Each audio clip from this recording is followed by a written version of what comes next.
and welcome to Limited Edition Muskoka Woods in your home. My name is Spark, and I'll be your moderator for this time. For those of you who are already with us, we're so glad to have you here. We're going to give everyone a couple more minutes to join us. I can see you're already in the chat. Our code of conduct is posted there, and we'd love to hear from you. Hi, Kins. I see we have Lily here and Gray. Hi, Sophie. Hi, Ankit.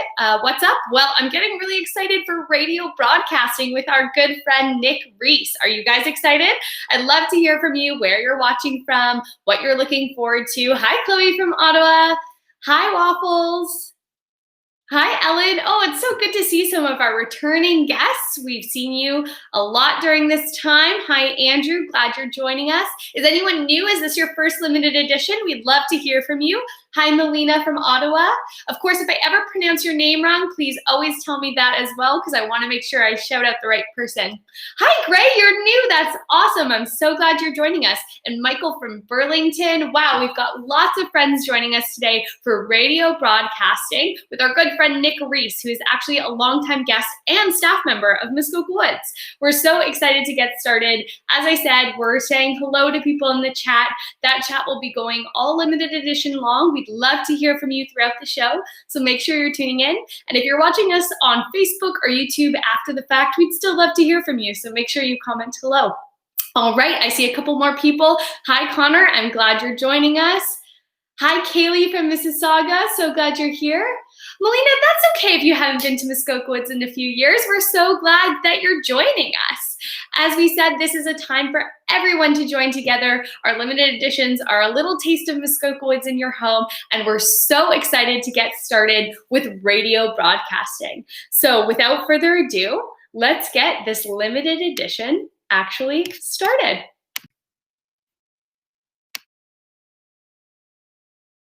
Hello and welcome. My name is Orbit. We are so excited to have you a part of our limited edition activity experience. I don't know about you, but this summer I have a lot of time on my hands, which means that I have the ability to learn some awesome new skills this summer. Muskoka Woods, we want you to be a part of that as well. So come along, enjoy as we learn some awesome limited edition activities together.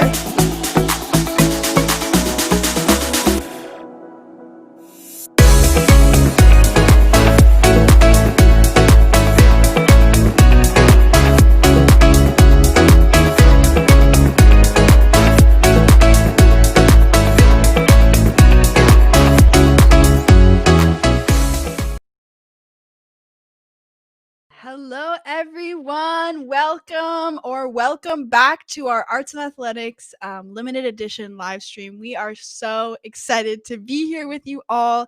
I have just had such an awesome time this summer doing some of Muskoka Woods' coolest activities, from baking. Last week was ball hockey. It's been so much fun to be a part of that. And the best part about it for me is that I've been able to grow in my skills and confidence, but even more than that, my character. We learned about running a race with my good friend Dan Noble, as well as kindness with our good friend Taj. There's just so much in store, and it's been awesome to grow alongside of you. And we want to highlight someone today in what I like to call Orbit's Out of This World Stars of the Week. For those of you just joining, each week we've asked you guys to submit some of your photos of what you've been doing during this time together. And last week with ball hockey, we had someone who sent in some awesome photos. So Lily, we are so thankful. You are actually going to be winning one of these limited edition t-shirts. There's Lily actually playing ball hockey alongside of us. Thank you so much for submitting your photos. It's been such a treat to watch you guys grow alongside of me. So we're really thankful for that.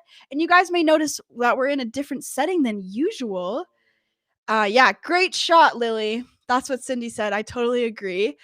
Congrats, Lily. That's what Kin said. Yeah, thank you so much. Thanks. No, you did awesome. And so we will be sending you your limited edition t-shirt. Make sure to look for that email. So you may notice, like I said earlier, we're in a different area. This is actually the podcasting studio. And we're in the podcasting studio because today we will be doing broadcasting. Now, before we get into that, I know we are just itching to get started.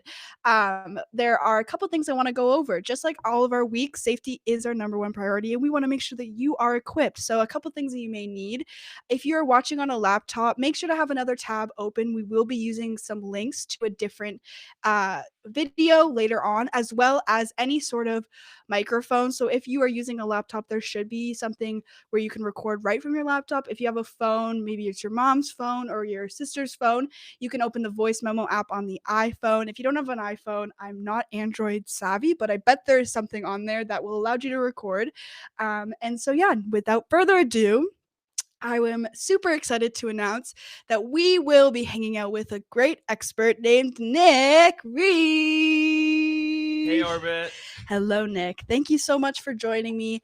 Hey, I'm guys. really excited to be working with Nick. So Nick actually used to do radio broadcasting as a guest, which is pretty awesome, which later on inspired him to be a part of sports media at Ryerson. Yes, that was correct. That's so cool. See, I'm learning so much already. And to get to know Nick a little bit more, we're going to play a quick game of 2 truths and a lie. For those of you just joining us, each week we've asked our experts to come up with 2 truthful statements and 1 lie. Everyone's saying, yay, Nick. Hi, Nick. Hello, Chloe. Aiden, love it in the chat. Hi, Nick. And so basically we've asked our experts to give us 2 truthful statements and 1 lie, and we need to guess all together what we think which one the lie is. Can you guys help me out with that? Okay, I'm going to go over these real quick. Guess the lie. You can guess by pressing one of them. Read them out there. So I was born outside of Canada. Ooh. I always order large fries at McDonald's. And I can crack my ankles. Interesting. This is a very eclectic group of truths and lies. I love it. So make sure to guess away. Guess away. I think it's the cracking the ankles. I can crack my pinky toe, but that's not as cool as the ankles. So we'll have to see. You can also guess in the chat there. And we got a smiley face from Ellen. Hello, Ellen. I agree, Orbit. That one's hard for sure. There's no way you order large fries from McDonald's every time. Waffles, I don't know, man. It's pretty delicious. Olivia said, I think it's the fries. Aiden said, I've never ordered large fries with you. I'm not too sure about that either. Oh, people are saying that they can crack their ankles. Can you guys crack your wrist too? Look at the flick of the wrist. I think it's the fries. Nick has no ankles. Well, I think it's time. Oh, so many good friends hopping in the chat today. That's so great. I think we should find out which one is the lie. So let's see if we can get a percentage on what you guys voted on there. We could just pull across the chat so I could see that. And pull down. Everyone is saying, majority here is saying that I was born outside of Canada is the lie. Now, Nick. Orbit. Which one is it? Well, I will say I can crack my ankles. Oh, can we get an audio over that? If you can hear that, I just did. Did the audio pick that up? I think it did. We got some pretty good mics here. I love that. And I'm gonna be honest, I always supersize my fries. We don't call it that here in Canada, but I get large fries every time. I was not born outside of Canada. I was born in Mississauga, little Mississauga. I love that. Well, good job for everyone who guessed correctly. My knees always crack, but that's about it. You know what? That's okay. That's okay. That's good. Well, we're going to get started. Thank you guys so much for voting. If you have more questions for Nick, the whole time during this broadcast, we want to be interacting with you guys. So just send us in your questions and we can, just look over in the chat and say, for example, Andrew, cool. I'll say, that's so cool back. That's type so of thing. Cool. So ask away. Ask away. Whatever you want to know about Nick. Like, what does he like to eat with his french fries? Anything like that, just let us know. And we will be asking those questions. Oh, Glenn was born in Mississauga too. That's awesome. Glenn. Saw ya. All right. So tell me, how does one broadcast? Okay. So first, we're going to start with our microphone here today. Now, Orbit, I'm going to call you out a little bit. Oh, no. Okay. Because it's really important that when you are podcasting or broadcasting with this professional equipment, that you make sure that you're using it correctly. So Orbit, as you can see here, Orbit kind of has her microphone in a weird spot. Oh no. It's kind of tilted off to her side right now. And when you're trying to talk with someone, it can sometimes get weird because I'm going back and forth. Right. And it doesn't really sound crisp and clean. Right. You want to put it in a spot where you can talk concisely and comfortably, where you're not trying to talk on a microphone like you're talking to a regular person. So Perfect. what I like to do with these, this is a directional microphone, which means that it points right at my mouth. It's exactly where the voice is coming from. Right. It's not picking up anything around here. If I flip it around, you can't hear me. Uh-oh. It's pointing in one direction, kind of like, you know, when you're pointing your finger at somebody. So you want to make sure it's pointed right at where you're going to be speaking from. You can put it in a spot where it's comfortable for you. Is that good? That's perfect. Oh, stunning. And you always want to make sure that you're not going too close. Got it. Because you're getting all your stuff on, you know, all your saliva on the microphone. We don't want that. Especially during COVID. And you don't want to be too far back because then it just sounds echoey. Okay. You want to find a nice sweet spot for your microphone. Perfect. Now, this is also great, It but is. for our friends at home who may not have these mics, like what would you recommend for making sure that their sound quality is good and that kind of stuff? Well, Orbit, obviously sound quality is really important, Yeah. but it doesn't have to be that way. You can start a Right. podcast with everything. Every phone that you should have, either it's your parents or your own, it has some sort of voice recording app. You can buy a voice recorder online for like $20, $10. You can do anything essentially with little, you don't have to buy the nicest equipment like we do have here. We're very blessed with this, but it doesn't have to be that way. Ultimately, what carries your podcast forward isn't necessarily the sound quality. It Right. actually is the story that you're telling. I love that. So you're telling me that I can pick up this phone and start my own podcast? You can pick up your phone, you can get an app online for free, and you can edit your own podcast and start literally today. I love that. Who so wants cool. to start with a podcast today? I know some of you do. Most apps have free apps where you can record. Thank you, Lily. Yeah, exactly. Chloe, my camp name is Swift. I've only used it one summer when I was in program. Usually I always go by Nick, but one summer I went by Swift. I love that. Good question, Chloe. Yeah. Thank you. Okay, so we have, what would you recommend for a YouTube channel? Well, no, I'm not too sure what you mean by that question, but I mean, if you're looking for any YouTube channels that I recommend, there's a lot of really good stuff on YouTube that you can search up how to start a podcast. If you want to learn more about audio production and video production, there's so much content that's free online that you can start and watch videos. A guy I like to listen to is a guy named Daniel Schiffer. He's a really good guy on videography. If you want to do more podcast stuff, there's a lot of good stuff online for that. So. And another one of our friends here says, any suggestion for apps? For apps, you can get some, I'm not too sure off the top of my head right now, but there's definitely some free stuff on the App Store. If you just search up any sort of, even iMovie on on your Mac, if you have iMovie, it's a free, you should have it on your Mac. And you can cut audio from there. And ultimately, if you don't even need to cut it all the time. If you want to do something in one fell swoop and just get comfortable with communicating and broadcasting, you can just start right now and just start recording and talking to your friends, to yourself, start telling stories. Okay, so I have a friend here, Evan, who says, what mic do you recommend for YouTube? But let's modify it even just for people who want to invest in a mic. Is there like a good starter mic for a podcast or YouTube that you would recommend? Well, if you want to get the most kind of basic microphone for any sort of production, whether you're streaming on Twitch, if you want to do like Fortnite videos or, video game streaming, if you want to just have something you can plug right into your laptop, there's a lot of USB microphones. You just plug them into your computer. Essentially, it overrides the internal microphone in your computer, and you can start recording. And you can get some really good USB microphones for pretty cheap. So on Amazon, Staples. On Amazon, you can go to Staples, Best Buy, literally anywhere. There's one called the Blue Yeti, which a lot of people use. It's very basic. There's not much to it, but it actually improves your sound quality exponentially. So. Lily loves iMovie. I love that. I love that. Thank you so much. And you know what? I think one of our friends there said, how do you start a podcast? I'm sorry, I just don't see what your name is. But that's a great question because I wanted to ask you, once we have our mic all ready, how do you pick what you want to talk about? Oh my gosh. Well, it's something that can be pretty daunting because, you kind of have this blank canvas. Like, what am I going to talk about? You can literally do a podcast on anything. You can talk about, something that you do on a day-to-day basis.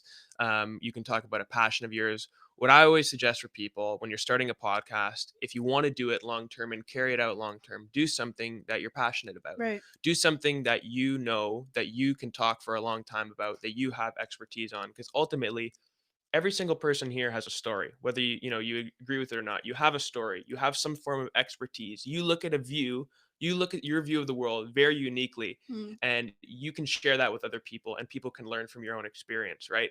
And the best thing for me, I've made mistakes where I've kind of picked topics for certain podcasts that I actually haven't been too interested in. But what's carried me through is those podcasts or productions that I've actually been really passionate about it. Sometimes you want to listen to other people and say, no, this would be cool to talk about. But if you're interested in talking about it, that's what's most important.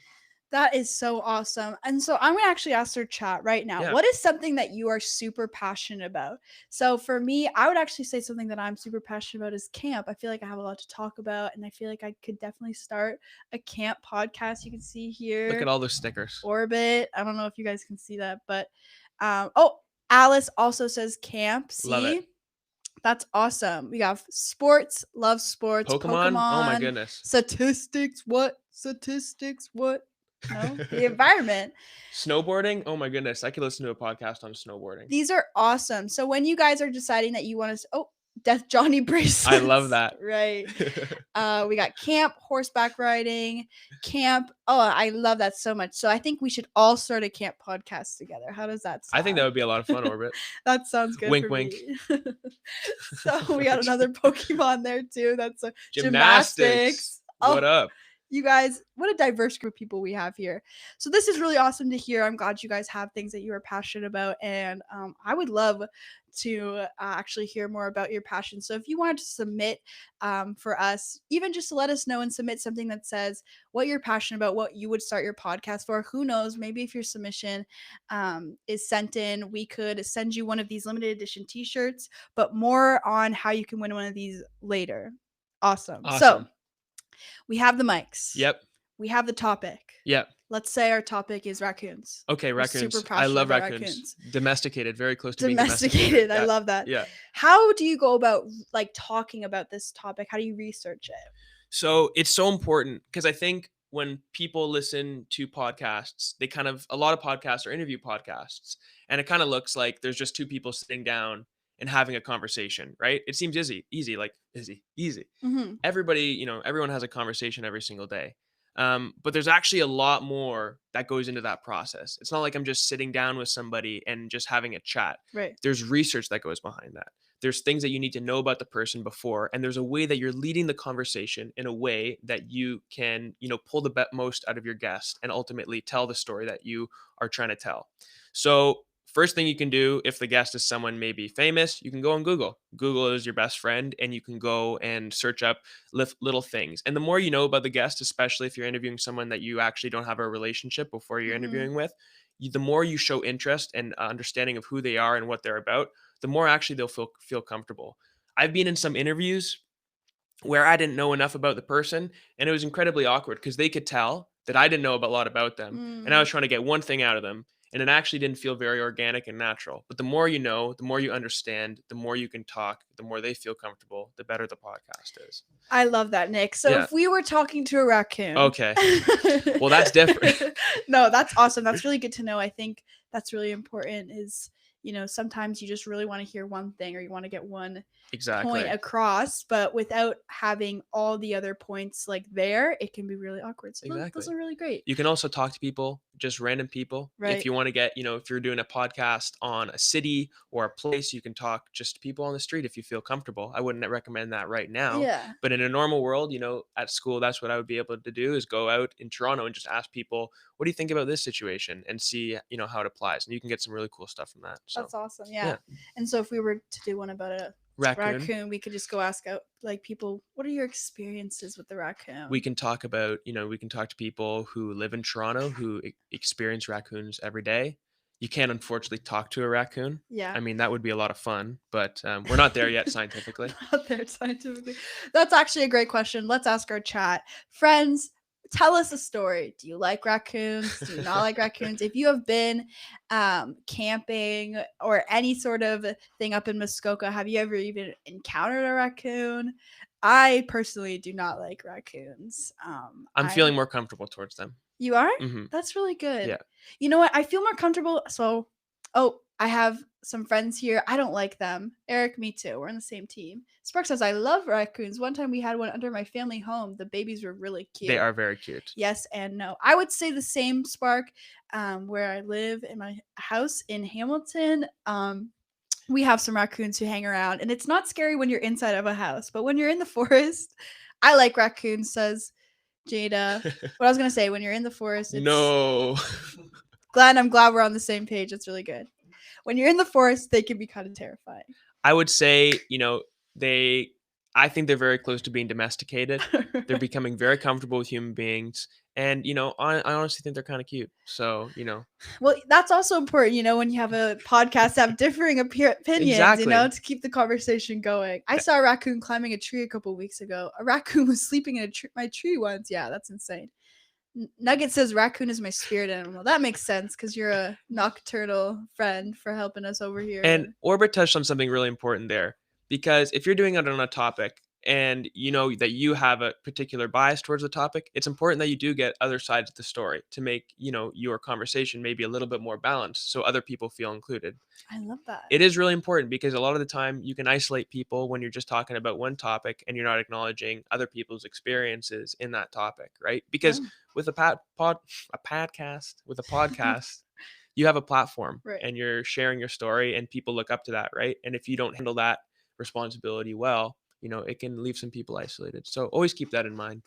That's good. Friends. Look at how many stories that we're getting about the raccoons. I think, now after we do our camp podcast, then we'll go on and we'll invite all of our friends on to be on the raccoon podcast. I think everybody has a story with a raccoon, negative or positive. Everyone has a story. I think that's what we're trying to convey. I think it has some legs, honestly. Yeah.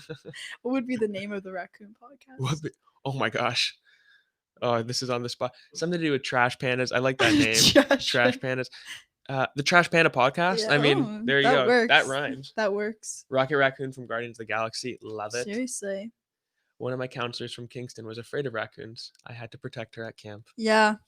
I would be that counselor, not going to lie. If you see me next summer and there's a raccoon around, I'm running the other way for sure. Eric can talk about sports all day. I feel you, Eric.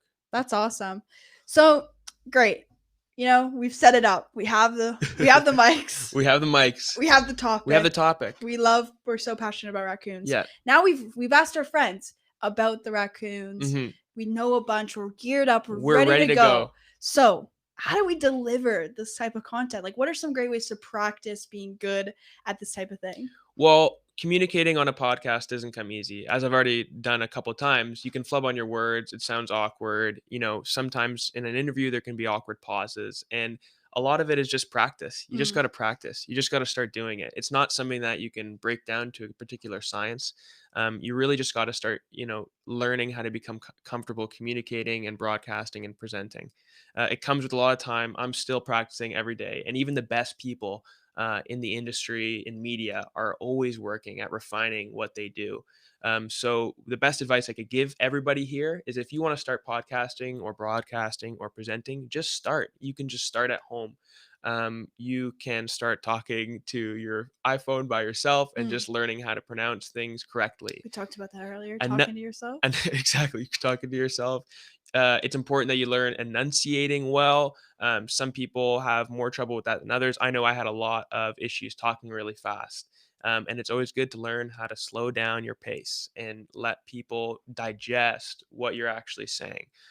Because sometimes we get so nervous when, the camera turns on or, we start recording. Mm-hmm. Something inside of us, every human, it happens that we just start going and going and going at a rapid pace because we're just trying to catch up with our brain and feel how we're feel how we're feeling. And yeah. That's awesome. So that makes any sense? No, I love that. And I'm missing the chat here. What's Eric I know saying? Eric has said you need the opening, then where the audience becomes interested, then the closing. 100%, Eric. That's awesome. The hook at the beginning is so crucial. because the trash pandas are at it again. Exactly. Dun, dun, dun. You want something that's engaging, right? That draws people in. They're intrigued. You don't necessarily want to give away the whole thing, but you want to be creative, right? And that's the beauty of it. You have such a opportunity to be creative and draw people in, and get people fired up about trash pandas. I love that. That's awesome. And I know for me, as we've been doing these webinars each week, something that you really spoke on there is that it doesn't always have to be perfect. Nope. I think a lot of times, even when I'm speaking to our friends, maybe I mess up a name or I read a comment wrong or I just go over my words. But the best thing that I can do for myself is just be confident in what I'm saying. And so far, we've had a good time. I hope you guys are enjoying these as well. Oh, Chloe also says you need to make sure your voice is clear and that your story makes sense. So true. That's so true. And you know what? That actually goes into what we want to do next. Yes. So our friends, if you are on that second tab, we'd love for you to open the link we're about to send to you. We're going to do the shot now. So our good friend Nick has got something ready for us where we're actually going to practice commentating over top of a famous Kawhi shot. I was saying that wrong before. We're going to play it first so you guys can actually see the shot. There will be no audio. We'll talk over a bit. Nick will give us some tips about how to do this. I don't know if you can see it there, but you're going to see it on the screen. Yeah, you're going to see it on the screen there. So before we start, Nick, is there anything just like off the top of your head that you want to talk about before we start? Yeah, well, one of the biggest things, and this is particular to sports broadcasting, if you want to be a play-by-play commentator, which not everybody wants to do, but it is, it's one of the things that they teach us at school that is is incredibly important to practice. And it's one of the easiest ways that you can practice your craft because, you can watch sports whenever you want. So what they tell us is that when you're watching your favorite team, whether it's the Leafs, the Raptors, you name it, you can turn on your TV or your laptop, wherever you're watching, and just mute the audio. And you can just start play-by-play commentating over the video that you're watching, right? You can actually describe what's going on in front of you. And it's a great way, if you're interested in this at all, to start practicing and seeing, you'll notice how difficult it is at first. And I'm going to mess up completely here. But it's so cool because you can actually put yourself in the seat of the play-by-play commentator and you can get more comfortable, and then you can start researching more, and then the players on the floor. And before you know it, you can start doing your own broadcast from home, essentially, that no one is listening to. But once you're ready to turn on the camera and you get that job or you go to school, you're ready to go. So I love that so much. And I love this, what would you call this? This practicing, this drill. We'll call it a drill. We're in sports mode. Yeah, it's a drill. I love this drill so much that if you actually want to record yourself on that voice memo app or whatever you are using to record and submit that to muskokawoods.com/limited/edition. Come on, 2 slashes. I don't think so. Okay, we'll send a link in there. If you want to send us your commentary, that is a way. I am feeling very generous. Anyone who sends me in a submission of them will be an Orbit's Out of This World Star of the Week. If you could send us in your commentary, you will be getting one of these t-shirts. We want to send you one. So we'll practice here. We're going to watch it once. Nick is going to give us a little play-by-play. Yeah, I'll do a little play-by-play right now. And Orbit, I want you to go as well. Okay. I'll go the second time. Okay, you can go the second time. Okay. Or actually, let's just do it together. To set the scene. Okay, so are we going to set roles right now? What are the rules? Do you want to be the play-by-play commentator and I'll be the color commentator? Sure. Okay. So you're going to be leading and for play-by-play commentator is essentially describing what's happening on the floor. The color commentator is filling in all the different pieces of the story to bring it to life. Okay? I know nothing about basketball. Okay. So before we get started here, Marc Gasol is inbounding the ball to Kawhi Leonard. Okay. Okay? In 5. Here we go. 4. 3, 2, 1. Okay, my good friend. Oh, it's nice and slow. That's okay. So he's jumping and he's so excited and he put the ball in the net. Is it going to go in? Oh my goodness. Did. Oh my goodness. Kawhi Leonard. So excited. Kawhi Leonard. So excited. Oh, here we go again for another The miracle shot. The first buzzer beater. Oh. Game-winning buzzer beater ever in NBA history.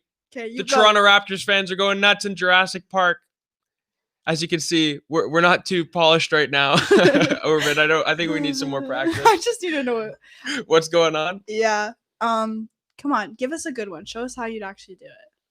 I think it's just gonna keep cycling through these ones. I know, just play it. Yeah.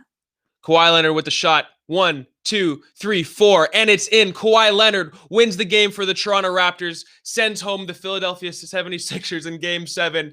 What an incredible feat of accomplishment for the Toronto Raptors. They are headed to the NBA Finals. That was stunning. I did my best there. It is what it is. I think one of the things what was great about that is you had all of those things that we had talked about earlier. You know, you had a general idea. Yeah, I could tell you. Do you have a passion for sports? I do have a passion for sports. That's good. I could also tell that you knew your research. Like, you knew who it was. Not Kauai, it's Kawhi. We the North. That's what everyone's saying. I love it. The luckiest for. Good coaching by Nick Nurse and Nick Reis. Yeah, so all of those things were kind of incorporated there. Yeah. So that was really cool. I know for me it's harder. I don't know anything about basketball. I did watch The Last Dance on Netflix. One of my favorite documentaries. Absolutely amazing soundtrack. It is a great soundtrack too. But yeah, so thank you guys for doing that with us. Keep practicing, and I would love, that was awesome. Thank you. I would love for you guys to send in your submissions. Chloe, send in your submissions. Eric, I want to see your submission. You will be getting your t-shirt. Eric, you're right. They did go on to face the Bucks. You see, I think you're a little bit more well-versed than I am. And this is why we need to have our research before starting. Exactly. That's so awesome.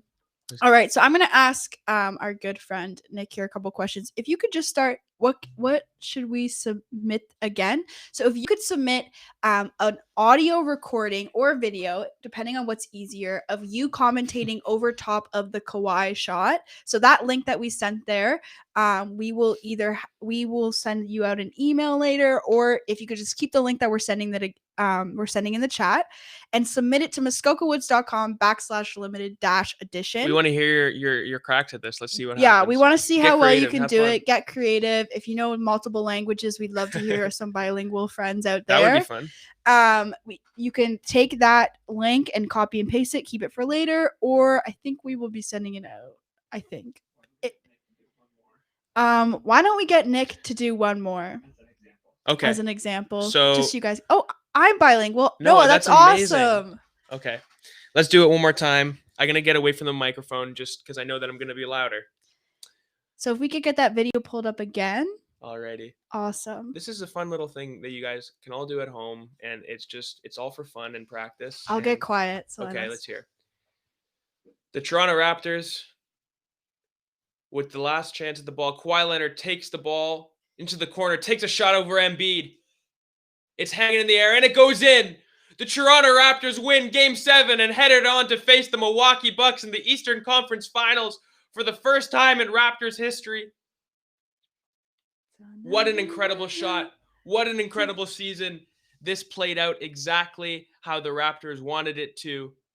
Game 7, game winner, Kawhi Leonard. Amazing. See, that was so beautiful. Off the dome. I mean, it is what it is, right? It doesn't have to be perfect. It just, you just got to keep practicing at it and cracking at it. And, yeah. And I think one of the things that we haven't touched on yet that I'd love to speak on is just the enunciation, how you got quieter at some points and louder. Like, I think that was really cool. Mm-hmm. Just using that to engage the audience, which is awesome. If you're always at one tone during, your podcast or your broadcast, people are going to lose interest. You want to keep them, engaged, and that can be with changing your level and your tone and, all that good stuff. Our friend Tina there said, great commentating, Nick. Oh, you have some fans. So yeah, if you could send us in your version of that, I would love to see it. I know Nick would too. Mm-hmm. And who knows, maybe one day you'll be doing this for a full-time job. Who knows? Alrighty. So,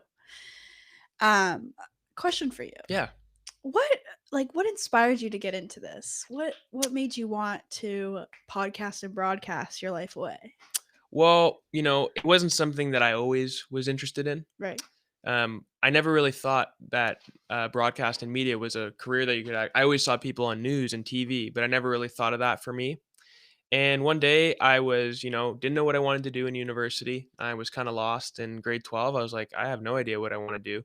And my dad sent me this link to this program at Ryerson. And I thought, you know what, this looks like a lot of fun. I enjoy sports. I like public speaking. I was doing some speaking. I'm like, maybe this can all mesh together. Mhm. And that's kind of what brought me to this spot. And in my first year, fell in love with it, fell in love with broadcasting, storytelling, and just was very pleasantly surprised that I'd pick something that I really enjoy, that I love to do, because it's a creative thing. Mhm. And I never really consider myself creative because I wasn't like, I think in school they teach you that art is kind of the only outlet for creativity, Right. but it looks like a lot of different things, right? I think we're creative in our own way. I used to make videos when I was a kid. I had no idea that would ever come to fruition when I was older in life. And, now I'm here. I love it. Don't know what's going to happen in the future, but I know right now I'm having a great time. So That's so for those of you awesome. who maybe are like, I don't know what I want to do in life, could be something that you just is right in your back pocket, but you have no idea because something needs to be brought out of that. And one day you'll realize, man, it could be a lot of fun to be doing this for life. So How amazing. yeah. And I think one of those things that I'd love for you to elaborate on is that storytelling piece. Like, Yeah. what is so important about telling your story, especially in this field? Yeah, what's so cool about this, industry and media is that you have the opportunity to tell your story, that you have the opportunity to share with other people your experience, and it's just so cool because you're given a platform to share, and you can impact people's lives, whether it's 5 people or 500,000, right? No matter what, you have the opportunity to do that, and people look up to that, which is really cool, right? Whether sometimes it's just been my mom that's been listening to my broadcasts or whatever I'm doing, right? But sometimes it's a lot of people and good friends, and it's all creative, and that it's so cool to see people, um, you know, agree and understand your story, and just you know understand it from their own perspective and just kind of learn from it. So I love that. So yeah, that's what I'll it's so challenge my cool. friends here, even if you're not into broadcasting, just to take time out of your day with your friends, your family, to share your story, what you're passionate about, because we are all individually and uniquely and fearfully, wonderfully made, We're and gifted. we're gifted, and we have our differences that make us so amazing. And so we want you guys to share those with us. So again, we want to hear your stories. We want to hear what makes you different. Send those in, submit them to us. But before I go into who inspired you, I'd love to get the chat to ask some more questions to our good friend Nick. Yep. We'll start off there with, hey Nick, what is the name of the microphone that you said was No, good at it's the a beginning? blue Yeti microphone. It's a USB microphone, and you can search it up on Amazon. It comes in a different variety of versions, but you can probably find the cheapest one for like $20 or something online. So Oh, I love this. Okay, is there any tips on what to expect to get into Ryerson? yeah, Ryerson, is a different school in that it doesn't focus, at least in my program, the media program and RTA. There's not a huge focus on marks, which was really cool because I wasn't the most academic, person in school. I was okay, but it wasn't like my strong suit. I wasn't like a mathematician or anything. But they really focus on you as a person. They do interviews. You have to write an essay about who you are, Mm, and that's what I really liked about the process. So you don't necessarily need to prepare yourself too much for that as long as you just understand what you're passionate about and why you want to enter into the program. They can get a sense of that and start from there. So I love that. yeah, So go Rams. go Rams. Okay, so our friend Melina said, could people do Twitch streams with just chatting category to practice and improve? Oh, that's a great yeah, and Twitch is really cool for that because they do have that category of just Love it. chatting. It's a place where you can literally hop on with a friend on a Zoom call or a live stream. There's some, little tech you can use to do that from your laptop. And yeah, you can just go on Twitch and just start chatting, right? And just get comfortable.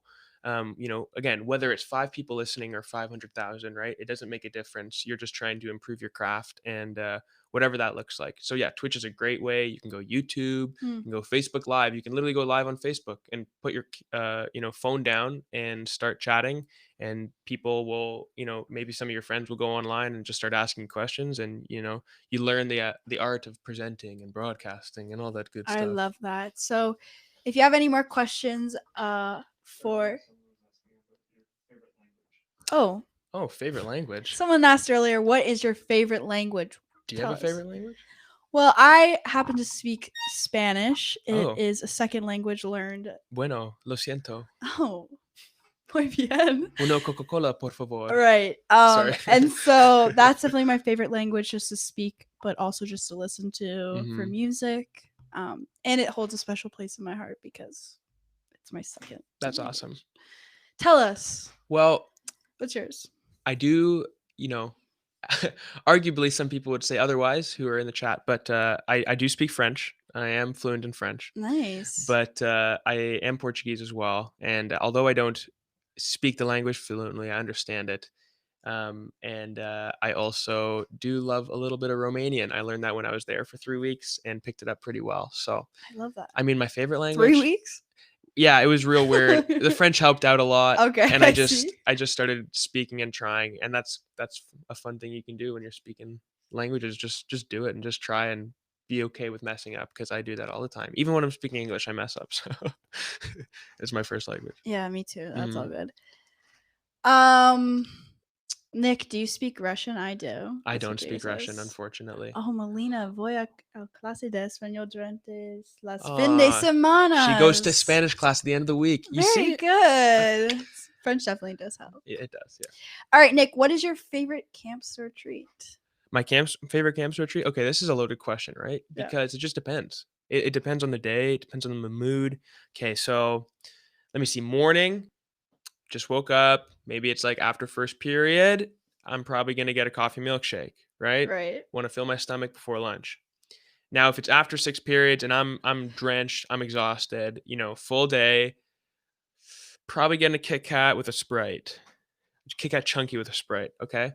Now, if I'm feeling adventurous, I'll maybe go root beer slushy, right? If I want to feel root beer slushy, I do like those peach teas as well. Those, whatever they're called. I don't know.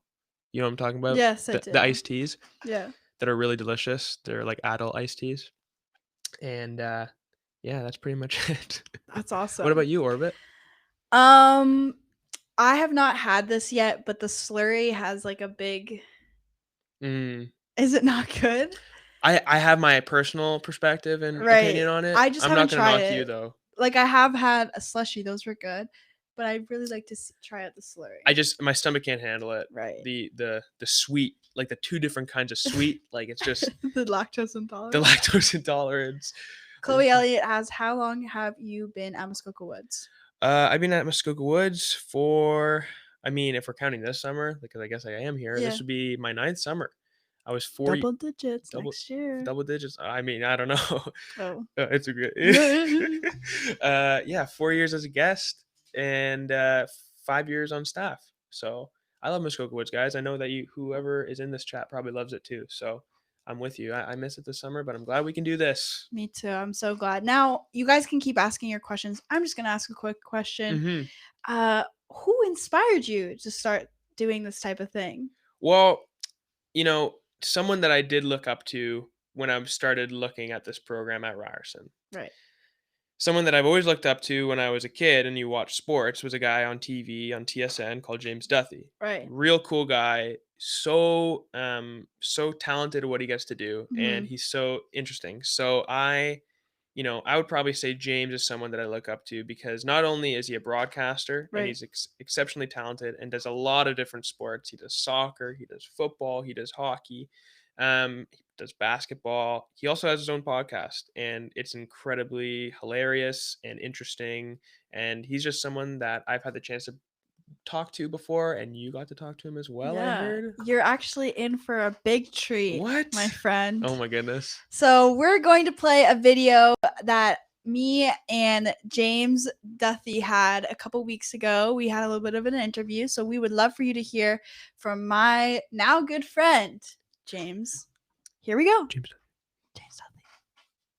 Perfect. So let's get started. James, let me know, what do you need to be good or succeed in broadcasting?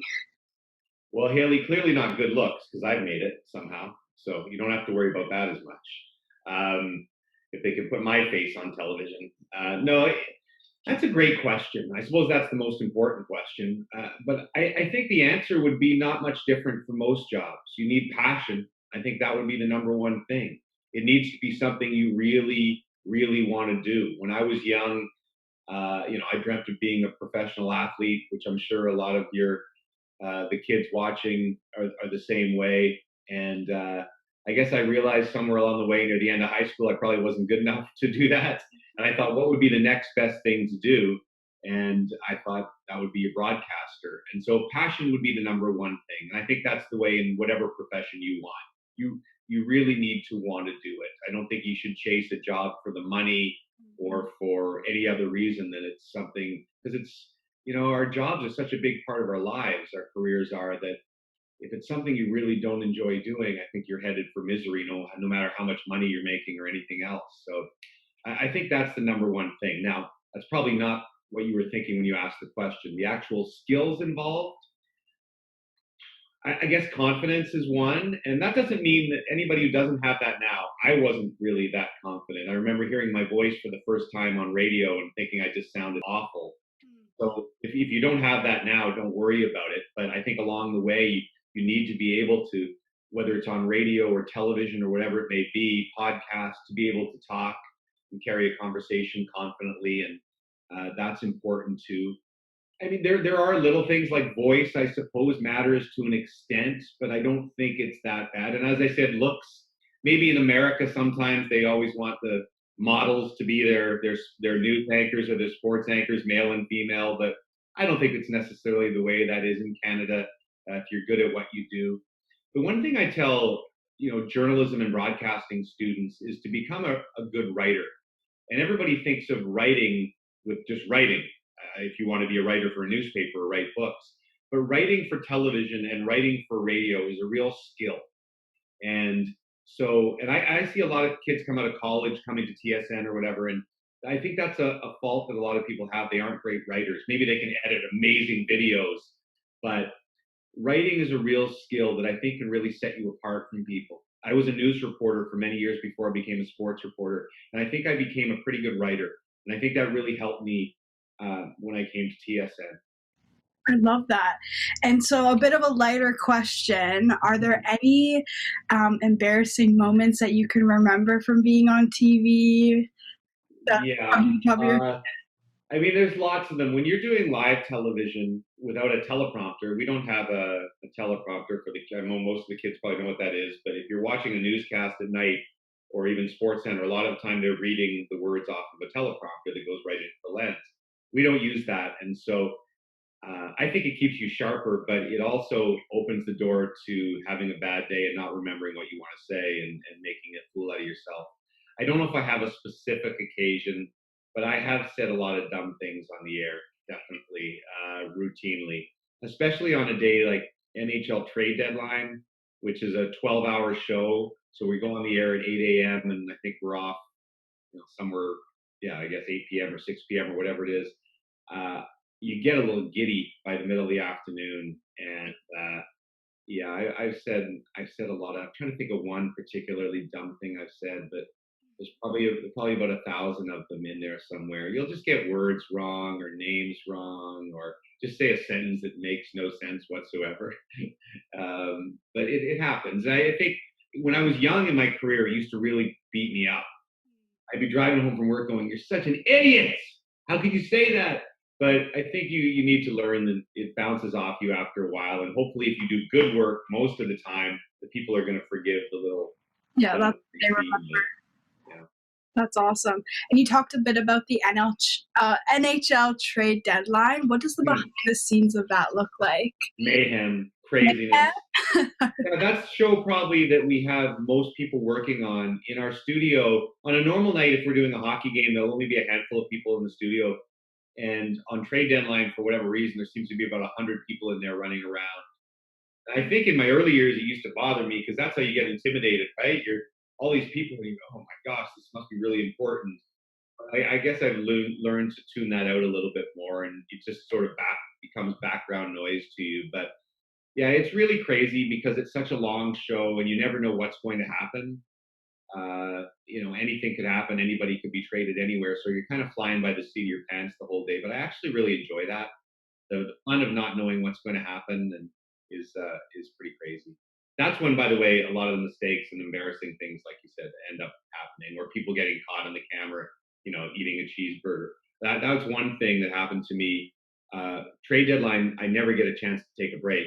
I have to run for like a pee break twice a day during a 1-minute commercial break. But I was eating a piece of pizza or something, and I had this big wad of cheese hanging out of my mouth. And I didn't really realize, I guess it was not on my mouth, but kind of at the side of your lip. So we went to commercial break, and the producer puts his little button down and goes, "Yeah, you have a big piece of cheese hanging from your face. You were just interviewing a guy for the last 3 minutes with a big piece of cheese hanging from your face." That's a good moment. That's awesome. I think that was pre-social media, so it didn't live forever in some GIF, That would have become some big meme, the cheese-based meme. Yeah. So there are so many former coaches and players who come and work with you at TSN. Do you have to teach them almost how to become a broadcaster? I do, which I have a lot of fun with, but it's true because these guys come in and even though they're really experienced at what they do for a living and maybe they've been interviewed all the time, it's one thing to be interviewed. If you and I were standing together, Haley, and you're talking to each other eye to eye, whereas one of the tricks of television is to be able to look into the camera. I think your generation and the next generation, everybody watching this, is probably way better at it because we're growing up on Zoom and FaceTime and such. I didn't grow up on that, so looking into a camera and talking to it was a little bit strange. So I think this generation is a lot more equipped for that. But it is always weird for the coaches and the players to come in and have to learn how to talk to a camera and not talk to a person. The other really weird thing about TV, and to a lesser extent radio, because I know you're teaching radio, is you have to talk really loud. And so you and I I'm talking a little bit in my TV voice right now, probably. My family always accuses me of dinner time of talking. They say, "Don't use your TV voice, Dad, because it's too loud." But it's really weird. If you were to, okay, so I'm going to talk in a normal voice right now as if you and I were having a conversation. It's kind of like this. But if you were to talk like this normally on television, the way you talk in a phone conversation, it comes out really weak and meek. So if I'm on TSN, I'm going to do you my voice level that I really do right now, seriously, okay? So it's a Toronto Maple Leafs, Ottawa Senators game or something like that. And I will talk this loud. "Hey everybody, James Duthie with you. Welcome to the Leafs and Senators here on TSN." That's the way you talk. And that's what I have to teach these guys to do. And it feels like you're all shouting at each other, but when it comes on television, it somehow sounds normal. So that's one of the things that people really have to adjust to. Yeah, I totally understand that. Even with our live streams and stuff, I feel like my voice right now is a little bit different than the voice that I give the kids. It's a bit more animated, to say the least. Alrighty, so this is a pressing question. You recently played a golf match with the Toronto Maple Leafs general manager. What happened during that time? Why would you bring that up? This was going so well. We were getting along so well, and then you have to throw that at me. I have to give the people what they want. And the problem is, I really love golf too. That's one of my passions. One of the things I really like to do when I'm not working. And we had a big lead. It was myself and Jeff O'Neill, who's a former NHL player who works with me, and we were taking on Kyle Dubas and Jerry D. I don't know if any of the kids watch Mr. D. Really funny guy, also a very good golfer. And Jeff and I got way ahead in the match. It was a $60,000 charity match, so we were raising a lot of money for charity, which was good. But it is nerve-wracking. I would say this: I could do television in front of 10 million people, no problem. Playing golf in front of a few cameras and 30 people is incredibly nerve-wracking because I think you're afraid to look like an idiot. And I'm a decent golfer, but not really that good. And so I was scared of looking like an idiot. So we were doing really good. I was playing well, and then I started to make a couple of terrible shots. And so they ended up beating us by 1. And yeah, I've heard about it nonstop ever since then. And I thought it was over, but you had to bring it up. Thank you. Yeah. It was for charities. So that's what matters, right? Yeah, you're right. That's what I say. So who is your favorite hockey player ever? Wow, that's a really good question. The one thing I'll say about this job, and I think this is important for anybody who may want to be a sports broadcaster, is you don't get in it because you're a fan of something. You know, you don't want to cover the Leafs if you're a Leafs fan, although there are some in the business. But I always think it's better to be neutral, and the business kind of sucks the fan out of you. Like I become less of a fan of teams as I've worked on this job. You become more of a fan of people, right? Oh, this guy's a really nice guy. So you know, I hope he does well in his career. So Sidney Crosby is a perfect example of that. Somebody who I have a lot of respect for because I just think he's got all this fame, but he's still a nice human being. And you know, it's not everybody. Sometimes the money and the fame changes people. So you know, he'd be right up there on my list. But I have so many different players. You know, when I was a kid growing up, my favorite player was Brian Trottier, who's now a Hall of Famer that most of the kids listening wouldn't even know. But so I don't. Oh, I guess if I had to answer that question, Roberto Luongo, who just retired goalie, he was one of the guys I got really close to playing. And if you guys are bored, sometime YouTube. We did a bunch of really funny stories with him, which were really silly. And that's what I liked about him is that he didn't take himself very seriously. So we did something called the panel intern, where he pretended he came to be an intern on our panel, and it was really silly. And little SNL moment. Yeah, we did a poetry thing to him where we pretended he was a poet. They're all on YouTube, and so I guess he's retired now. But he was one of my favorite guys just because we had a lot of fun together. I love that. And so just overall, like, what is a moment in like your sporting career that you just saw this and you're like, wow, like this is my favorite moment to ever be covering ever? I think that it would be Sidney Crosby's goal at the 2010 Olympics. I was always, when I was a kid, I just loved the Olympics. I would watch it all the time from the time I was 10 years old.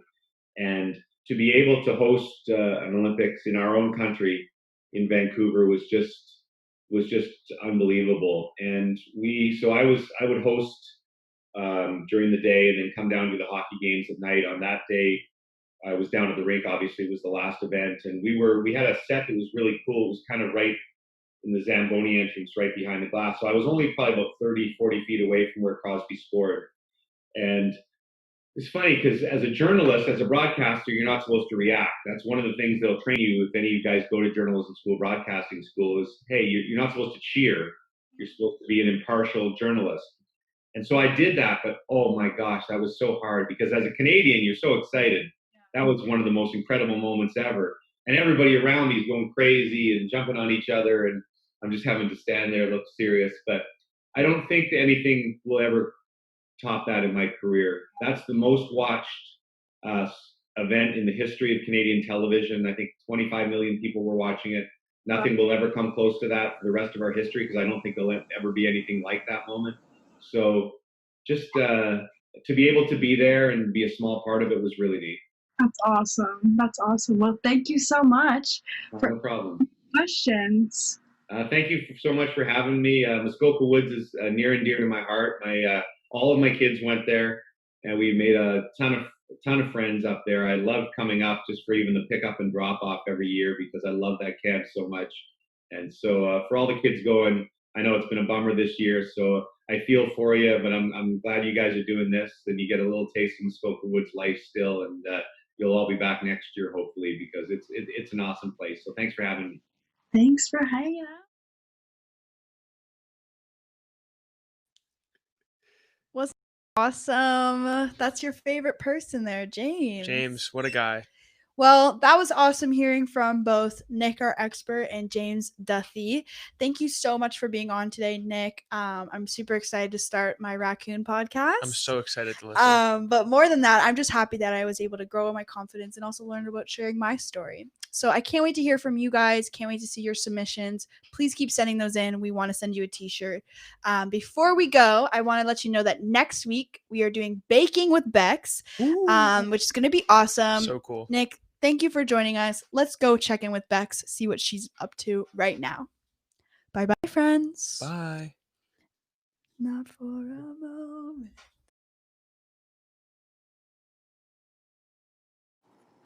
Hi Muskoka Woods, my name is Bex Ray, and next week we're going to be doing a Bake Along with Me live. So at the end of our time together, you'll have lots of yummy treats to share. We'll be baking a few different items, including muffins, cookies, and a surprise treat too. I can't wait to see you all ready in your kitchen next week, Tuesday, August 4th at 11 a.m. Don't forget to preheat your ovens. 350 is perfect. See you then, Orbit.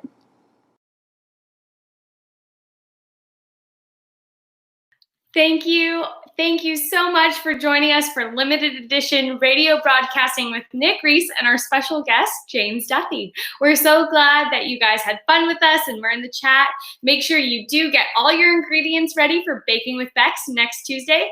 And join us on Thursday. We'll be doing Venture and Wild in the morning at 11 a.m. And of course, we have our junior high and senior high in the afternoon at 2 p.m. So if you want to know ages for Wild and Venture, that's our 6 to 10-year-olds. And then in the afternoon, that's our 11 to 16-year-olds. We'd love to see you there. And I don't know if you guys saw, but we did a kind of big announcement on social media on Monday. Did you see it yesterday? We actually put our camp store online. So Bex, who will be baking with us, also manages our camp store. And I heard that limited edition t-shirts might be available soon. But of course, wouldn't you rather win one? So make sure you put in your entries. We'd love to hear you commentate your Kawhi Leonard moment. Make sure that you submit it on muskokawoods.com/limited-edition. And we want to hear you take on that role as sports commentator. And of course, there's always lots of ways to win a limited edition t-shirt. So make sure you tune in on Thursday to find out more. We're so excited. We'll see you then. And goodbye for now, everyone.